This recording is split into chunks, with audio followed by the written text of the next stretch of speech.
రక్షకుడైన నజరేయుడైన యేసుక్రీస్తు నామంలో మీ అందరికీ నా యొక్క హృదయపూర్వక వందనాలు తెలియజేస్తున్నాను. అందరూ బాగున్నారండి? అందరూ బాగున్నారని దేవుని స్తుతిస్తున్నాను. మీ యొక్క స్పందనలు మరి అనేక మంది మీరు ఫోన్ చేస్తూ ఉన్నారు. మీ యొక్క అభిప్రాయాలు కూడా మీరు చెప్తున్నందుకు నా యొక్క హృదయపూర్వక వందనాలు తెలియజేస్తున్నాను. దేవుని యొక్క మరి నూతన సంవత్సరంలోకి వచ్చిన మనము దేవుని యొక్క వాక్యాన్ని కొద్ది సమయము ధ్యానం చేసుకుందాం. యోహాను సువార్త 14వ అధ్యాయం 15వ వచనం. మీరు నన్ను ప్రేమించిన ఎడల నా ఆజ్ఞలను గైకొందురు. యేసు ప్రభువారు చెప్తున్నారు. ఏం చెప్తున్నారంటే, మీరు నన్ను ప్రేమిస్తే నా ఆజ్ఞలను గైకొంటారు. మీరు ఒకవేళ నన్ను ప్రేమిస్తే నా ఆజ్ఞలను గైకొంటారని యేసు ప్రభువారు చెప్తున్నారు. అంటే మీరు ప్రేమించాలి. ఎవరిని ప్రేమించాలంటే దేవుణ్ణి ప్రేమించాలి. ఆయన అదే చెప్తున్నాడు, మీరు నన్ను ప్రేమిస్తే నా మాటలు గైకొంటారు. ఇక్కడ అదే చెప్తున్నాడు కదా 23వ వచనం. యేసు ఒకడు నన్ను ప్రేమించిన యెడల వాడు నా మాట గైకొనును, నన్ను ప్రేమింపని వాడు నా మాటలు గైకొనడు. నన్ను ప్రేమింపని వాడు నా మాటలు గైకొనడు. అంటే ఒకడు ప్రేమిస్తే ఆయన మాటలు గైకొంటాడు. ఒకవేళ మీరు నన్ను ప్రేమిస్తే నా ఆజ్ఞలను గైకొంటారు అని యేసయ్య చెప్తున్నాడు. మనము దేవుణ్ణి ప్రేమిస్తే దేవుని ఆజ్ఞలను మనము గైకొంటాం. చాలామంది దేవుణ్ణి ప్రేమిస్తున్నాను అని చెప్తారు. చాలామంది ఏదో దేవుణ్ణి ప్రేమించడం అంటే ఏదో బైబిల్ ఎలా కళ్ళగద్దుకుంటారు, లేకపోతే ఏదైనా చిత్రపటంలో యేసు ప్రభు యొక్క చిత్రపటంలా గీసినటువంటి ఆ పటానికి ఇలాగంటారు, లేకపోతే ఏదైనా చర్చి కనబడితే ఎలా అనుకుంటారు. ఇవన్నీ కాదు. నువ్వు ముందు దేవుణ్ణి ప్రేమిస్తే, దేవుడంటే నీకు గౌరవం ఉంటే ఆయన ఆజ్ఞలను పాటించాలి. యోహాను పత్రిక 1వ పత్రిక 5వ అధ్యాయం 3వ వచనం ఉంటుంది. మనము ఆయన ఆజ్ఞలను గైకొనుటయే దేవుణ్ణి ప్రేమించుట. మనం ఆయన ఆజ్ఞలను గైకొనుటయే దేవుణ్ణి ప్రేమించుట. దేవుణ్ణి ప్రేమించడం అంటే ఏంటంటే ఆయన ఆజ్ఞలను గైకొనడం. దేవుడు ప్రేమస్వరూపి, దేవుడు ప్రేమై ఉన్నాడు. ప్రేమై ఉన్న దేవుడు మనల్ని కూడా ఆయన్ని ప్రేమించమంటున్నాడు. దేవుడు మనలను ప్రేమించాడు. దేవుడు కూడా మనము దేవుణ్ణి ప్రేమించాలి. అంటే మరి దేవుణ్ణి ప్రేమించడం అంటే ఏంటంటే దేవుని ఆజ్ఞలను గైకొనడం. దేవుని ఆజ్ఞలు భారమైనవి కావు. అంటే దేవుని ఆజ్ఞలు మనకు ఆశీర్వాదాన్ని తీసుకొస్తాయి. దేవుని ఆజ్ఞలు మనకి ఉన్నత స్థితిలోనికి తీసుకువెళ్తాయి. దేవుని ఆజ్ఞలు ఎందుకు ఇవ్వబడినాయి అంటే మన మేలు కొరకు, మన క్షేమము కొరకు. దేవునికి స్తోత్రం. అంటే దేవుని ఆజ్ఞలు ఎందుకు ఇవ్వబడినాయి అంటే మన మేలు కొరకు, మన క్షేమము కొరకు, మన కొరకు ఇవ్వబడినవి దేవుని యొక్క ఆజ్ఞలు. ఇక్కడ ఆయన ఆజ్ఞలను మనం గైకొంటున్నామంటే మనము దేవుణ్ణి ప్రేమించడం. ఇప్పుడు ఒక కుమారుడు ఉన్నాడు. తండ్రి ఒక మాట చెప్పాడు. ఆ తండ్రి మాట ఆ కుమారుడు వింటే ఆ కుమారుడు తండ్రిని ప్రేమించినట్లు, గౌరవించినట్లు. తండ్రి చెప్పిన మాట వినలేదనుకో, ఆ కుమారుడు ఆ తండ్రి అంటే గౌరవం లేనట్టు. కాబట్టి మరి దేవుడంటే నాకు చాలా ఇష్టమండి, కానీ నేను దేవుని ఆజ్ఞలు మాత్రం పాటించనండి అంటే అది కుదరదు. ఒకడు ఒక కుటుంబాన్ని ప్రేమిస్తే, తన భార్యని తన బిడ్డలను ప్రేమిస్తే వారి కొరకు ఆ వ్యక్తి ఏం చేస్తాడంటే కష్టపడతాడు. వారి కొరకు ఆ వ్యక్తి కష్టపడతాడు, పనికి వెళ్తాడు, డబ్బులు సంపాదిస్తాడు, ఆ కుటుంబానికి కావలసినటువంటి అవసరతలకు కావలసినటువంటి ఆహారాన్ని కొంటాడు, ఆ పిల్లలకి అవసరతలు, ఆ బట్టలకి, ఆ ఫీజులకి, వాటికి డబ్బులు కడతాడు. అలాగే తన ఇంటికి సంబంధించినటువంటి సరుకులు అవన్నీ కొంటాడు. భార్యకి కావలసినటువంటి ఆ సరుకులు, ఆ ఏదైనా బట్టలు ఇలాంటివి కొంటాడు. అతడు నేను నా భార్యని ప్రేమిస్తున్నాను, నా పిల్లలను ప్రేమిస్తున్నాను అని చెప్తే అప్పుడు ఎవరికైనా సరే నిజమే భార్యని ప్రేమిస్తున్నాడు, బిడ్డలను ప్రేమిస్తున్నాడు కనుక ఇతడు ఇంత కష్టపడుతున్నాడు, తెచ్చినదంతా కూడా ఇలాగ కుటుంబం కొరకు వ్యయం చేస్తున్నాడు, పిల్లలకి భవిష్యత్తు కొరకు ఆయన కొంచెం సొమ్ము దాస్తున్నాడు అని చెప్పొచ్చు.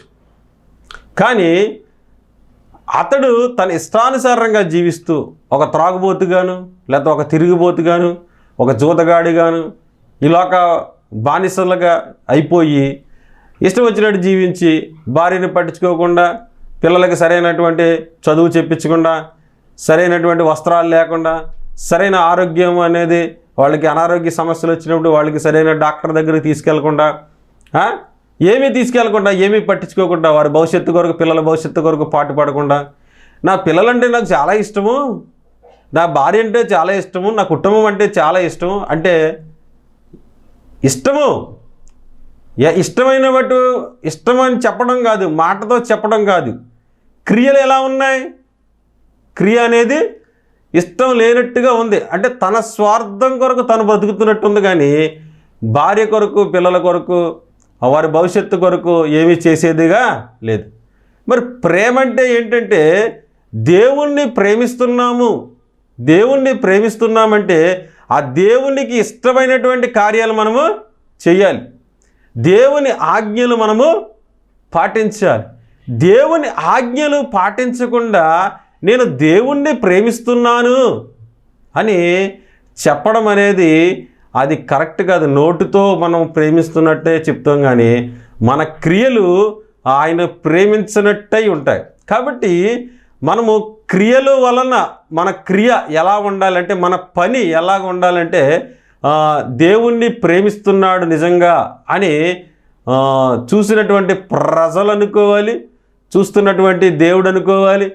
మనము కూడా దేవుణ్ణి ప్రేమిస్తున్నామంటే ఆయన ఆజ్ఞలు మనము పాటించే వారంగా ఉండాలి.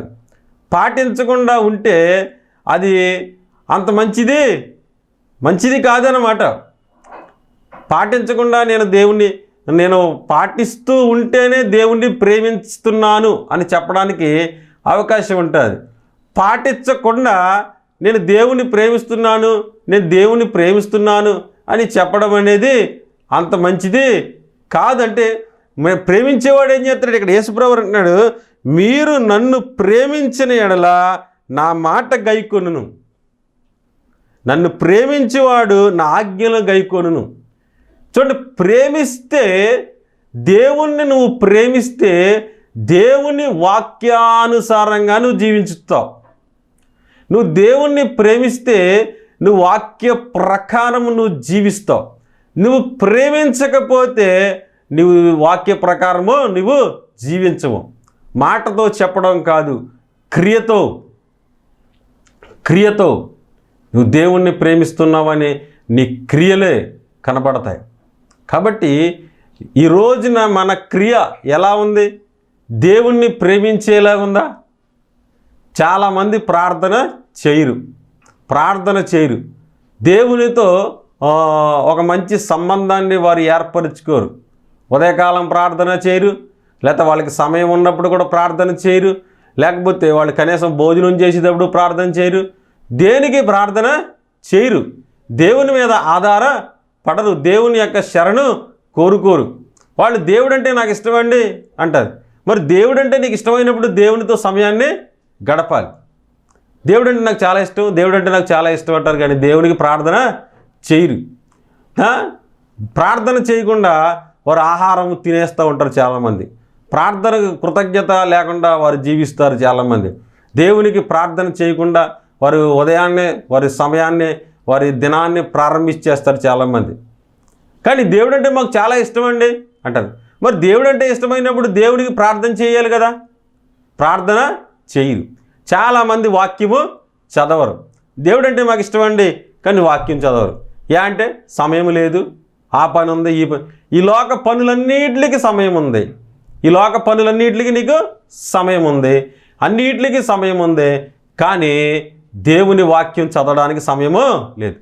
ప్రతిరోజు ఇప్పుడు సెల్ ఫోన్లు వచ్చేసింది. సెల్ ఫోన్లు ప్రతి ఒక్కరు కూడా అనేక గంటలు సెల్ ఫోన్స్లో చూస్తున్నారు. ఈ లోక సంబంధమైనటువంటి కార్యక్రమాలు అయితే, లేదా మెసేజ్లు అయితే, లేదా ఏయోటి సెల్ ఫోన్ ఓపెన్ చేసి చూస్తున్నారు. మరి ప్రతిరోజు సెల్ ఫోన్ ఓపెన్ చేసి ఏం మెసేజ్ వచ్చింది, లేకపోతే ఏ వాట్సాప్లో ఏ మెసేజ్ వచ్చింది, లేకపోతే ఫేస్బుక్లో ఏ మెసేజ్ వచ్చింది అని అన్నీ చూసుకుంటున్నప్పుడు మరి దేవుని వాక్యం మరి దివారాత్రములు దాన్ని ధ్యానించాలి, చదవాలి అని దేవుని అలాంటి వాక్యాన్ని మనకు సమయం అని ఇవ్వట్లేదు. వాక్యానికి సమయము ఇవ్వట్లేదు, వాక్యాన్ని చదవడం లేదు. కానీ నేను దేవుని ప్రేమిస్తున్నాను, నేను దేవుని ప్రేమిస్తున్నాను అంటారు. మరి ఇది దేవుణ్ణి ప్రేమించడమా? ప్రతిదినము వాక్యాన్ని చదవాలి. ప్రతిదినము మనం భోంచేస్తున్నాం, ప్రతిదినము మనం నీళ్లు తాగుతున్నాం, ప్రతిదినము మనం ఊపిరి తీసుకుంటున్నాం, ప్రతిదినము మనం స్నానం చేస్తున్నాం. ఎలా అయితే ప్రతిదినము మనము ఎలా అయితే చేయవలసినటువంటి కార్యక్రమాలు మనం ఎలా చేస్తున్నామో అలాగే ప్రతిదినము కొంత సమయము ప్రార్థన చేయాలి, ప్రతిదినము కొంత సమయాన్ని బైబిల్ చదవాలి. అప్పుడు నీవు దేవుణ్ణి ప్రేమిస్తున్నాను, ఆ చదివిన వాక్య ప్రకారం జీవించడానికి ప్రయత్నం చేయాలి. వాక్యం చాలామంది వాక్యం చదివినా ప్రార్థన చేసిన వాక్యానుసారంగా జీవించడానికి ఇష్టపడరు. ముందు ప్రార్థన చేయరు, తర్వాత బైబిల్ చదవరు, తర్వాత వాక్యానుసారంగా వాళ్ళు జీవించరు. నువ్వు ఎప్పుడైతే ప్రార్థన చేస్తావో, ఎప్పుడైతే వాక్యం చదువుతావో ఆటోమేటిక్గా నీవు దేవుని యొక్క ఆజ్ఞలలో నడవాలి అన్న మనస్సు నీకు వస్తుంది. ఎందుకంటే నువ్వు ప్రార్థన చేసినప్పుడు ఆయన సహాయాన్ని కోరుకున్నావు, వాక్యం చదివినప్పుడు ఆయన ఉద్దేశాలు నువ్వు తెలుసుకున్నావు. కాబట్టి అప్పుడు నీకు చెయ్యాలన్న మనస్సు, నీ ఆ ఉద్దేశం అన్నీ కూడా నీకు వస్తాయి. ఇక్కడ మీరు నన్ను ప్రేమిస్తే నా ఆజ్ఞలను గైకొంటారు. దేవుణ్ణి ప్రేమిస్తే దేవుని ఆజ్ఞలను మనము గైకొంటాం. దేవుని ఆజ్ఞలు భారమైనవి కావు.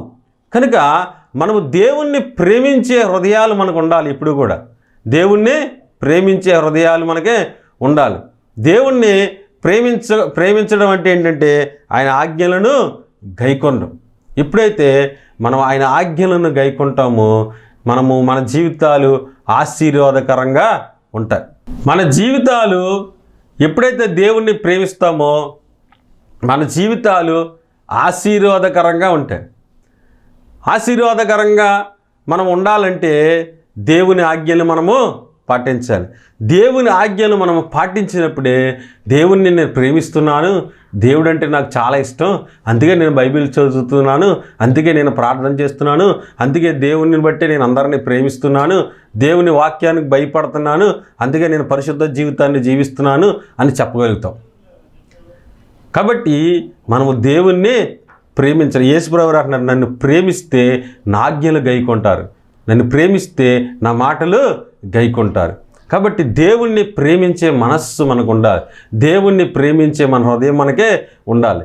యేసుప్రభువు గారు ఆయన సిలువ వేయబడి 3వ దినాన మరణం నుండి తిరిగి లేచాడు. తిరిగి లేచిన తర్వాత తన శిష్యులకి ఆయన కనబడిన తర్వాత ఇక్కడ యోహాను సువార్త ఆ చివరి అధ్యాయానికి వెళ్తే మనం యోహాను సువార్త 21వ అధ్యాయానికి వెళ్ళిన తర్వాత అక్కడ అడుగుతాడు యేసుప్రభు పేతురును చూసి, యోహాను కుమారుడైన సీమోను, నీవు నన్ను ఎక్కువగా ప్రేమిస్తున్నావా అని అడిగాను. యేసుప్రభు వారు అడుగుతున్నారు ఎవరిని? పేతురుని. ఏమని అడుగుతున్నారంటే నీవు నన్ను ప్రేమిస్తున్నావా అని అడుగుతున్నాడు. పేతురు యేసు ప్రభుని ప్రేమించే ఆయన మాటలు విని ఆయన ఆశ్చర్యకార్యాలు చూసి ఆయనతో ఉండిపోయినటువంటి ఒక శిష్యుడు అందరిలోకల్లా కొంచెం పెద్ద వయసు కలిగినటువంటి వ్యక్తి. అయితే ఆయన యేసు ప్రభు వారితోటి 3.5 సంవత్సరాలు ఆయన ఉన్నాడు. 3.5 సంవత్సరాలు ఆయన అద్భుతాలు చూశాడు. యేసు ప్రభు వారి యొక్క సేవలో అనేక అద్భుతాలు చూశాడు. యేసు ప్రభు వారితో ఉన్నాడు. అయితే యేసు ప్రభు వారు ఓ సందర్భాలు అంటారు, మీరు నన్ను విడిచిపెట్టి వెళ్ళిపోతారంటే యేసు ప్రభు వారితో పేతురు గారు అంటాడు, నేను అందరూ విడిచిపెట్టినా కానీ నేను నిన్ను విడిచిపెట్టను, నీ కొరకు నా ప్రాణాన్ని పెడతానన్నాడు. నీ కొరకు నా ప్రాణాన్నే పెడతాను, సావాల్సి వచ్చినా చచ్చిపోతాను కానీ నీ కొరకు నా ప్రాణం పెడతానంటే అప్పుడు యేసు ప్రభు వారు అంటారు, నీవు నన్ను ఎరుగవని ముమ్మారు చెప్తావు అన్నాడు. నీవు నన్ను ఎరుగవని ముమ్మారు చెప్తావు అని అన్నాడు. అప్పుడు ఆయన అంటాడు, నేను సావవలసి వచ్చినా చచ్చిపోతాను కానీ నిన్ను ఎరుగనని మాత్రం నేను చెప్పనంటాడు. నిన్ను ఎరుగనని మాత్రం నేను చెప్పనంటాడు. చెప్పనన్న తర్వాత అక్కడ పట్టుకోవడం, ఆ సైనికులు రావడం, యేసుప్రభు గారిని పట్టుకోవడం, అప్పుడు పేతురు గారు అక్కడి నుంచి పారిపోయినట్టుగా ఉంటుంది. తర్వాత అక్కడ 3 సార్లు అబద్ధం ఆడినట్టుగా ఉంటుంది. ఇక అబద్ధం ఆడిన తర్వాత యేసుప్రభు గారు సిలువుకి వెళ్ళిపోయారు. సిలువుకి వెళ్ళిపోయిన తర్వాత ఆయన 3వ దినాన్ని తిరిగిలేశాడు, ఆరోహణుడయ్యాడు. తర్వాత ఆరోహణ అవ్వకముందు ఆయన వీళ్ళ దగ్గరికి మరలా వస్తూ ఉండేవాడు అనమాట. ఆత్మస్వరూపిగా ఆయన వస్తూ ఉండేవాడు. అయితే ఈయన వచ్చి ఆ పేతురుని అడుగుతాడనమాట, నీవు నన్ను ప్రేమిస్తున్నా. పేతురు ఏం చేశాడంటే ఇంకా మన వల్ల ఏమవ్వదు అని చెప్పి ఆయన చేపలు పట్టుకోవడానికి వెళ్ళిపోయాడు. తనతో పాటు అనేకులను తీసుకెళ్ళిపోయాడు. అక్కడ నేను చేపలు పట్టబోదునని వారితో అనగా మేము కూడా నీతో వచ్చేదమన్నది. వారు చేపలు పట్టుకోవడానికి ఆయన అన్నాడు, ఇంక మన వల్ల కాదు, యేసుప్రభు గారు ఆయన శరీరరీతిగా మన దగ్గర ఉన్నప్పుడు మనం ఏదో చేసాం, మన ఏదో జీవితం గడిచింది, మన ఆకలి మనం తీర్చుకొనలేము, మనం ఏదో చేపలు పట్టుకుని బ్రతకాలి, ఇదివరకు విద్య ఉంది కదా, ఆ విద్య ప్రకారమే మనం నడవాలి అన్నట్టుగా ఆయన వెళ్ళిపోయాడు. వెళ్ళిపోతే ఆ రాత్రి అంతా ప్రయాసపడినా కానీ ఏమీ దొరకలేదంట. చూడండి, మనం దేవుడు లేకుండా మన వల్ల ఏమీ కాదు. దేవుని పని మానేసేసి, దేవుని స్వార్థ మానేసేసి, దేవుడు చెప్పింది చేయకుండా మనం ఎంత ప్రయాసపడినా మనకేమీ దొరకదు. చాలామంది దేవుడు లేని ప్రయత్నాలు చాలా చేస్తారు. దేవునికి విరోధమైన ప్రయత్నాలు, దేవునికి ఇష్టం లేని ప్రయత్నాలు, దేవునికి ఇష్టం లేని ప్రయత్నాలు చాలామంది చేస్తారనమాట. దేవుని వాక్యానికి విరుద్ధమైనటువంటి పనులు చాలామంది చేస్తారు. నువ్వు దేవుడు ఈ పని చేస్తే దేవుడు నన్ను చూసి సంతోషిస్తాడా అని అనుకోవాలి. ఏ పని చేసినా సరే, నువ్వు చేస్తున్న పని ఏదైనా సరే, లేకపోతే నువ్వు మాట్లాడుతున్న మాటలైనా సరే, నువ్వు ఏదైనా చేస్తున్నావంటే దేవుడు దీన్ని చూసి సంతోషిస్తాడా? ఇదిగో నేను ఎలా మాట్లాడుతున్నాను, దేవుడు దాన్ని చూసి సంతోషిస్తాడా? లేకపోతే నేను ఎలాగో జీవిస్తున్నాను, దేవుడు నా జీవితాన్ని చూసి సంతోషిస్తాడా అని మనం అనుకోవాలి. ఎప్పటికప్పుడు మనం ప్రశ్నించుకుంటూ ఉండాలి వాక్యపు వెలుగులు. అయితే దేవుడు లేకుండా మనం చేసే ప్రయత్నం ఏది కూడా ఫలించదు. మనం ఇప్పుడు కూడా దేవుడు మనతో ఉండాలి, దేవుని సన్నిధి మనతో ఉండాలి. మన మనస్సాక్షి మన మీద దోషారోపణ చేయకుండా మనము జీవించాలి. ఒకవేళ దోషారోపణ చేస్తే దాన్ని ఒప్పుకోవాలి. ఏదైతే పరిశుద్ధాత్మ దేవుడు మన హృదయంలో ఇది తప్పు అని చెప్తున్నాడో ఆ తప్పును మనం ఒప్పుకోవాలి, దాన్ని విడిచిపెట్టాలి. పరిశుద్ధాత్మ దేవునికి అవకాశము ఇవ్వాలి. దేవుని వాక్యానికి విరుద్ధంగా, వాక్యంలో రాయబడిన దానికి విరుద్ధంగా జీవిస్తూ నేను ఆశీర్వాదాన్ని పొందుకోవాలి, నా పనిలో విజయాన్ని సాధించాలి, ఏదైనా సరే నేను విజయాన్ని సాధించాలనుకోవడం అది అవివేకం. దేవుని సహాయము లేకుండా మనం ఏమీ చేయలేం. మనం ఏపాటి వాళ్ళమండి? మనం ఏపాటి వాళ్ళు? నరుని ఆయువు గడ్డి పువ్వులే ఉన్నది, సర్వ శరీరులందరూ గడ్డిన పోలినవారు అని దేవుని యొక్క వాక్యము సెలవిస్తుంది. మన ఆయుష్కాలం ఎంత, మన జీవితం ఎంత? ఒక జ్వరం వస్తే మన పని అయిపోతుంది, ఏదైనా చిన్న నీరసం వస్తే మన పని అయిపోతుంది. కాబట్టి మనము దేవుని మీద ఆధారపడి ఏదైనా చేయాలి. ఆ పేతురు ఆ రాత్రంతా ప్రయాసపడ్డాడట, ఏమీ దొరకలేదంట. కాబట్టి ఇంకా ఆయన అలా అయిపోయిన తర్వాత అప్పుడు యేసుప్రభు వారు వచ్చి మీరు దగ్గర ఇది దోణి కుడిపక్క వల వేయుడి మీకు దొరికినని అప్పుడు యేసుప్రభు గారు చెప్పారు. హల్లెలూయా. చూడండి, దేవుడు వస్తే మనకు ఆశీర్వాదం, దేవుడు వస్తే మనకే ఆశీర్వాదం. దేవుని మాటలు మనకు దీవెన. బంగారము కంటే, వెండి కంటే, అన్నిటికంటే నీ వాక్యము ఎంతో విలువైనది, జుంటె తేనె దారల కంటే మధురమైనది. అంటే ఎంత గొప్ప వాక్యం అనేది మనకిచ్చాడు దేవుడు.